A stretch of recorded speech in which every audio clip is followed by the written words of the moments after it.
सत्संगत जी, प्यार से कहना धन्यकार जी। प्रीत कोई और भाव मन में जन्म नहीं लेता। तो हर एक के लिए आज जो आत्म मंथन का एक मैसेज मंच से आया, इस समागम की थीम भी, तो ये आत्म मंथन सभी यही समझा रहे हैं कि कैसे अपने भीतर की यात्रा करनी है, अपने मन के अंदर, अपने सोचों के अंदर एक चीज़ को वो इंट्रोस्पेक्ट करते हुए, एनालाइज करते हुए, ये कर्मों को भी अगर कुछ हो गया तो अक्सर सब यही समझाते हैं कि कुछ हुआ भी तो एक बार सोचो कि ये सही किया कि नहीं किया। एक अपनी सोच कर्म करने से पहले जो आती है, उसी लेवल पे अगर हम खुद को ठीक से चैनलाइज कर लें, एक खुद को ही अपने अंदर ये सोचो कि लड़ी जो छिड़ जाती है उसको ही सही रखेंगे, तो फिर वो कर्म नहीं बनेंगे, वो व्यवहार नहीं बनेगा। तो कैसे हर एक ने जहाँ ये सिखलाई दी कि खुद से शुरुआत करनी है, अपने अंदर एक अच्छाई लाके तब्दीली करनी है, क्योंकि ये बात आती है जिस तरह हम वो उदाहरण भी अभी हमने सुना कि हिरन का दिया गया कि हिरन के तो अंदर वो कस्तूरी अपनी ही नाभि में, और वो खुशबू इतनी स्ट्रॉन्ग फील कर रहा है और पूरे जंगल में जा के ढूंढ रहा है कि ये कहाँ से आ रही है इतनी खुशबू, और इतना रेस्टलेस हो के फिर वो हिरन जगह जगह जा रहा है, ढूंढ रहा है, इस बात से अनजान बेखबर कि ये खुशबू तो मेरे भीतर से ही आ रही है। उसी प्रकार यही परमात्मा जो जितना बाहर है उतना ही भीतर है, और ये भीतर होने के बावजूद इस बात से अनजान इंसान इसको ही खोजने में ये जीवन लगा रहा है। तो कैसे ये परमात्मा तो हर समय हर जगह मौजूद है, एक सिर्फ पहचान की बात है, इस एहसास की, ये ब्रह्म ज्ञान द्वारा ये सच को जान लेने की बात। कैसे फिर अपने जीवन में हर कोई जब ये जान लेता है तो फिर एक संत प्रवृत्ति आ जाती है, फिर वो एफर्ट भी नहीं करना पड़ता कि अब आत्म मंथन किया जाए। ये तो स्वयं हर पल भक्त प्रवृत्ति जो आती है वो एक उसका कैरेक्टरिस्टिक, एक उसका आचरण ही एक आत्म मंथन वाला जीवन बन जाता है। कैसे एक हर कोई फिर अपने जीवन में जहाँ कोई भी कदम इस तरह का जो खोरा हो, रूखा हो, चोट पहुंचाने वाला हो, ऐसा एक नहीं लेता, क्योंकि ये एहसास आ जाता है कि जब भीतर भी परमात्मा है, बाहर भी परमात्मा है, तो फिर एक जो इंडिकेशन होती है हर एक की कभी कि ये हम ऐसे हैं नहीं, पर परिस्थिति ऐसी हो गई तो हमारा रिएक्शन ऐसा हुआ, तो वो बात तो फिर रह ही नहीं जाती, क्योंकि हर समय ही भक्तों के अंदर तो प्यार ही है। जैसे अक्सर दासी वो कहानी भी सत्संग में रखती है कि कैसे एक अगर मन में गुस्सा है तो वो आसपास किसी ने गुस्सा दिलाया हो या ना, फिर भी एक हम तैयार ही थे गुस्सा करने के लिए, तो ये अंदर की चीज़ बाहर आ गई, चाहे बाहर कोई वो स्टिमुलस था भी कि नहीं, बस हम तैयार हैं एक अपना बाहर वो जो अंदर भीतर मन के चल रहा है उसको निकालने का। तो क्यों ना अंदर हर समय की मिठास ही भर दी जाए, क्यों ना अंदर हर समय एक ठीक विचारधारा को बसाया जाए, और ये करना कोई कार्य नहीं बन जाता, सिर्फ़ और सिर्फ उसके लिए हमें इस निराकार का आसरा लेकर, इसको जान के पहचान के एक होकर इस निराकार से फिर वो बाय प्रोडक्ट हर एक के साथ एकता, हर एक के साथ प्यार, हर एक का आदर, हर एक का सत्कार, ऐसा भाव बन जाता है। कैसे मन फिर अपने ही अंदर एक हर एक के प्रति समर्पित हो जाता है। ये एक कुछ एफर्ट की बात नहीं, ये सब कुछ एफर्टलेसली होता जाता है। ये स्वाभाविक बात हो जाती है। अपने आप को फिर एक कुछ समय, जैसे अक्सर बच्चा स्कूल में कुछ सीखता है तो वो लर्निंग वाली चीज़ एक धीरे धीरे आती है, पर यहाँ तो साक्षात ब्रह्म ज्ञान से निराकार हो गया जब साक्षात, तो फिर ये लर्निंग की भी बात नहीं है, ये तो बस महसूस की बात है, ये एहसास की बात है। ये सोता व्यक्ति जैसे ही उठा, ये आँख खोलने की बात है। तो ये फिर जब आँख खुली तो सवेरा, जो ये बात हम अक्सर सुनते हैं, तो इसको कोई समय लगने की बात नहीं है कि आज अगर कमरे में जाते हैं अंधेरा है तो सिर्फ हमें वो स्विच को ऑन करना है और इलेक्ट्रिसिटी से उजाला हो जाता है। कोई ये बात नहीं होती कि अगर 3 घंटे घर से बाहर थे, 3 घंटे अंधेरा था, तो स्विच ऑन करने के भी 3 घंटे बाद ही लाइट आएगी। नहीं, ये तो जब निराकार मन में जिस समय आ गया, ये तो उसी समय बातें स्वाभाविक हो जाती हैं। ये फिर कोई सीखने सिखाने की नहीं, ये उसी पल, ये जो काया कल्पती है, ये कल्प चेंज होना, तो कैसे एक ये हमारा एक मन ही प्रवृत्तित हो जाता है, सिर्फ ये आंखें खोलने की देर है। और कैसे जैसे उस दिन भी दासी ने ये बात रखी कि कैसे हम किसी सोते व्यक्ति को तो उठा सकते हैं, वो नींद में है, उसको जगाया जा सकता है, पर अगर कोई व्यक्ति सिर्फ सोने की एक्टिंग कर रहा है तो भले आधे घंटे उसको उठाते रहें, वो तो आँख खोलेगा ही नहीं। तो बात उतनी ही है कि जब एक इंसान अपने जीवन में अपने पल पल को गवा रहा है, वेस्ट कर रहा है,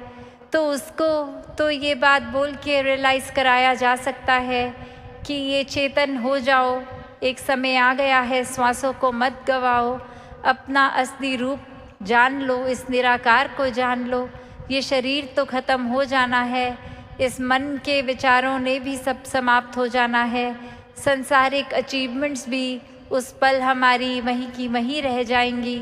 एक घर परिवार रिश्ते सभी समाप्त हो जाएंगे। तो असली चीज़ क्या रहेगी? ये आत्मा और परमात्मा का मिलन, जो ये मुक्ति की बात होती है। तो इसके साथ ही जब एक मिलन हो तो वही ये अंधेरे में रहने वाला व्यक्ति, ये सोता इंसान, ये मिलन, ये ब्रह्म ज्ञान से जाग जाता है। और वहीं अगर कोई उस तरह की एक आदत रखता है, नियत रखता है, हमेशा अगर उनको प्रेरित भी किया जाए कि निराकार को जान ले, सत्संग चलें, तो वो फिर अगर फ्री भी हैं तो भी बहाना करेंगे, नहीं वो हम बिज़ी हैं, या फिर सत्संग आकर भी वो भाव सिर्फ इसलिए होगा कि ये मेरे मित्र मुझे कब से कह रहे हैं कि चलिए, पर वो एक सिर्फ मन रखना या एक सोशली वो एक कि हम उनके घर जिस तरह किसी के जाते हैं और इनवाइट अगला करता है, तो वो एक उस लेवल की बात रख के वो एक आ जाते हैं, पर ध्यान नहीं अगर लग रहा तो फिर यही बात होती है कि हम एक सोने की एक्टिंग वाले को नहीं जगा सकते। वो हो सकता है उसके बाद कहें भी कि हाँ जी ये आपकी सत्संग अच्छी थी, पर अगर उनसे एक बारी बात में पूछ लिया जाए कि आपको सबसे अच्छी बात क्या लगी, तो शायद कोई आंसर नहीं होगा उनके पास, क्योंकि सत्संग के दौरान उनका शायद अपना ध्यान अपने बाकी दिन को ऑर्गेनाइज करने या घर परिवार में है। या फिर ये तो दूर का कोई एग्जाम्पल हुआ, हम अपनी ही अगर बात करते हैं कि एक तरफ तो हम ये क्लेम कर रहे हैं कि हम उठ गए हैं, चेतन हैं, ब्रह्म ज्ञान है जीवन में, एक हमारी अवस्था जागरूक हो गई है, और वहीं एक कैसे संगत में भी बैठे हैं तो ध्यान जोन आउट हो गया, एक कभी महात्मा क्या बोले वो याद नहीं, एक सोच कहाँ एकदम शरीर तो सत्संग में है, पर हम कहाँ के कहाँ पहुँच गए ये मन से। तो बात यही, जैसे सुबह वीदासी ने रखा ये भाव कि ये आत्म मंथन कोई दिमाग से सोचों को एक चैनलाइज करने की बात नहीं है। ये आत्म मंथन, ये सेल्फ इंट्रोस्पेक्शन, ये जर्नी विद इन कोई सिर्फ साइकोलॉजिकल बात नहीं हो रही, ये स्पिरिचुअल बात हो रही है, एक आध्यात्मिक बात हो रही है। सिर्फ मानसिक रूप से नहीं, ये आध्यात्मिक रूप से बदलाव अपने अंदर की यात्रा को हर किसी ने करना है। अपने अंदर जाकर बहुत गहराई में अक्सर ये भी बात आ जाती है कि अपनी ही बात कुछ कहीं ना कहीं कुछ रियलाइज़ हुआ कि हमने गलत कर दी, तो अक्सर हम वो थॉट को ही ब्लॉक करना चाहते हैं, जानते हुए गलती हुई, पर शायद इतना ही अंदर शर्मिंदा है कि उसको कॉन्शियस लेवल पे बाहर ही नहीं लाना चाहते फिर से। तो ये आत्म मंथन करते ही नहीं, अंदर सोचते ही नहीं, वरना वो एक अनकंफर्टेबल उस पल में अगर हम हो रहे हैं तो थोड़ी देर खुद को वहाँ अगर रख के देखें और सोचें कि फिर कहीं ऐसी स्थिति आ गई तो हम ये तो कर लें कि हमारा इस बार किस तरह का रिएक्शन रहे। वो पल ज़रूर हमने निराकार को सामने नहीं अपने देखा, उस पल भुला दिया तो शायद इस तरह के बोल निकल गए, कर्म हो गया। पर अगली बार इस तरह से निराकार को हर समय ही अगर रखेंगे तो वो पल ऐसा कभी भी, कभी 5 मिनट बाद या 3 सालों बाद कभी भी उस तरह की घटना फिर अगर आए तो फिर एक सोचने की वो फ्रैक्शन ऑफ अ सेकंड भी ना लगे, क्योंकि वो अब अंदर से रिएक्शन आ रहा है। वो एक अक्सर जैसे राजमाता जी भी उदाहरण देते थे कि चीनी की बोरी के अंदर अगर चीनी है तो कहीं से फट जाए चीनी बाहर आएगा, और अगर कुछ कचरा भी है बोरी में तो फटेगा तो कचरा ही बाहर आएगा। तो वही बात है कि कुछ सोचने समझने का अक्सर वो मोमेंट मिलता ही नहीं है, तुरंत कुछ होता है जिसमें एक रिएक्शन रूप ही एक हम इनवॉलंटरी करते हैं, तो उसमें वही उस समय बाहर आएगा जो अंदर होगा। कैसे फिर एक अगर अंदर ही हमारे ये निराकार होगा तो बाहर हमारा व्यवहार खराब हो ही नहीं सकता। ये तभी खराब होता है जब अहंकार मन में हो। ये चाहे शब्द निराकार और अहंकार कितने सिमिलर साउंड करते हैं, पर बात वही है कि बेशक निराकार हर जगह है, पर जिस समय मन में हमने अहंकार डाल दिया उस समय निराकार मन में है ही नहीं। तो ये निराकार को मन में बहसाएं, अहंकार को गवाएं, और यही एक अहंकार ही, ये ईगो ही है जो हम जब अपने आप को सोचते हैं कि हम बिल्कुल ठीक हैं, हमसे सयाना तो कोई है नहीं, हमसे ज़्यादा अच्छा तो ये काम कोई करने वाला है ही नहीं, तो ये बात फिर आत्म मंथन की आएगी ही नहीं। जब हम इम्प्रूव करना ही नहीं चाहते तो ये तो अपने आप को हमने खुद ही शाबाशी दे दी, खुद ही डिक्लेयर कर दिया कि हम बहुत अच्छे हैं, परफेक्ट हैं, तो फिर स्कोप ऑफ इम्प्रूवमेंट कहाँ है। और ये आत्म मंथन हम क्यों कर रहे हैं? आत्म मंथन इसीलिए किया जाता है क्योंकि एक खुद की समझ और गहराई से लें, हम ये समझ पाएँ कि किस समय हमारी कहाँ कमियाँ हैं, किस समय हम चीज़ों को और बेहतर कर सकते हैं, किस समय एक हम दिन में शायद इस मटीरियलिस्टिक वर्ल्ड में इतने गुम हो जाते हैं कि उस समय निराकार को ही भूल जाते हैं। तो हर चीज़, हर इम्प्रूवमेंट के लिए ये संदेश भक्त आज आत्ममंथन का दे रहे हैं कि चाहे कोई भी बात से इसको जोड़ लें, एक यही बात निकलती है, जब तक हम अपने अंदर ही क्लियर नहीं है, क्लैरिटी नहीं है, तो फिर बाहर वो कन्फ्यूजन ही आएगा, वो सोच में, कर्मों में, बोली भाषा में। और जब खुद ही अंदर इतने स्पष्ट होते हैं, ये मन स्थिर होता है निराकार से जुड़ के, तो ये भी कब होता है वो भी हमें पता है। जैसे हम अगर किसी ग्लास में कुछ स्पून से घोल रहे हों, कोई लिक्विड है, तो वो राउंड स्टर जैसे गोल घुमाते हैं चम्मच को तो एक वो इफेक्ट व्हर्लपूल जैसा, वो कितनी देर जब चम्मच निकाल भी लिया जाए तो पानी नहीं टिक रहा और थोड़ी देर बाद वो ऐसे स्टिल हो जाता है टेबल पे पड़ा ग्लास कि वो बिल्कुल अब नहीं हिल रहा। तो बात वही है कि जब ये आत्ममंथन कर लिया, ये अपने सुधार की ओर का रास्ता ले लिया, अंदर वाकई ही खुद को बदलने के लिए ये दृढ़ निश्चय करके निराकार का आसरा लिया, तो फिर अब हमारे अंदर की सारी हलचल शांत हो गई। ठीक उस पानी की तरह कि आत्ममंथन के टाइम तो चाहे वो पानी ठहराव में नहीं होगा, हमारी एक मन हमें हर दिशा के हर ऑप्शंस को सोचकर फिर एक कंक्लूजन जो ये निराकार निकलेगा, उसके ही आश्रय से ये पानी रूप मन ये स्थिर हो पाएगा। तो बात वही जो हर किसी के मन की है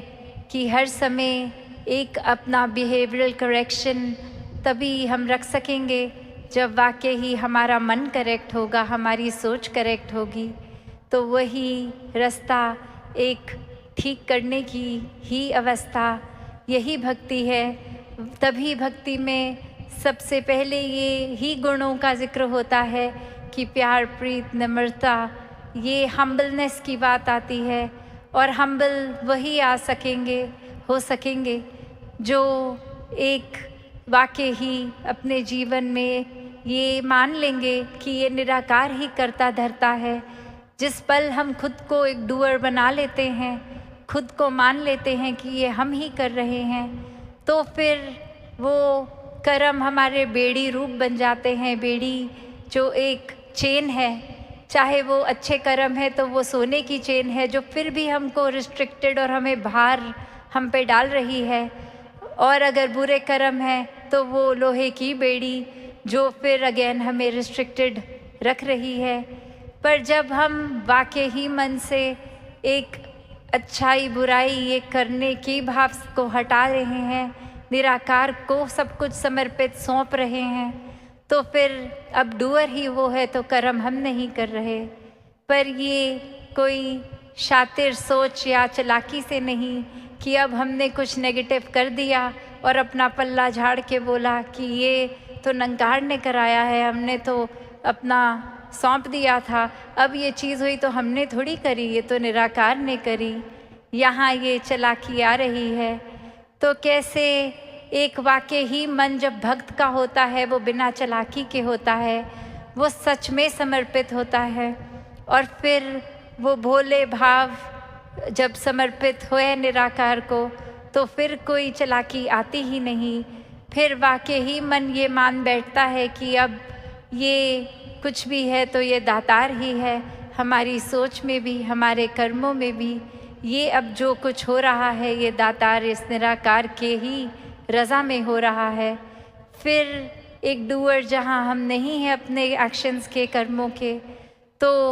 वहाँ फिर वो बात ही नहीं आई। अब हम बिल्कुल समर्पित हैं मन, तो फिर वाकई ही जब आत्ममंथन होगा भी तो वो इसी पहलू पे होगा कि ये निराकार ने किया, शुक्र है, ये बहुत अच्छा हो रहा है। फिर ये मन में ये विस्तार भी आएगा, संसार की ओर भी एक्सेप्टेंस आती रहेगी। ये हर कोई भी अगर हम ह्यूमन वैल्यू को पकड़ें, वो एक बिल्कुल हूबहू जीवन में स्वयं ही उतरता रहेगा। तो ये बात चाहे हम किसी भी जीवन में कभी भी किसी उलझन में होते हैं, वो इतना खुद ही हम कॉम्प्लिकेटेड कर लेते हैं चीज़ को, और वाकई ही अगर उसको ब्रेक करें एक अपनी प्रॉब्लम को, तो अक्सर लगता है अरे सल्यूशन तो कितना सिंपल था, वो बस खुद ही हम अपने कंफर्ट जोन से बाहर नहीं जाना चाह रहे थे। अक्सर अपनी आदतों में इतने मजबूर हो जाते हैं कि एक लूप सा चल पड़ता है और उसको फिर हम तोड़ते नहीं हैं, और फिर वही एक सोच, आज अगर एक नेगेटिव थॉट आया उसको ही इतना सोच लिया, उस पर ड्वेल किया इतनी गहराई में कि कब वो एक हमारा बुरा सोच लिंक करता है दूसरे और गहरी, ये एक गहराई इस दलदल में इस नेगेटिविटी के ही पहुंच जाते हैं।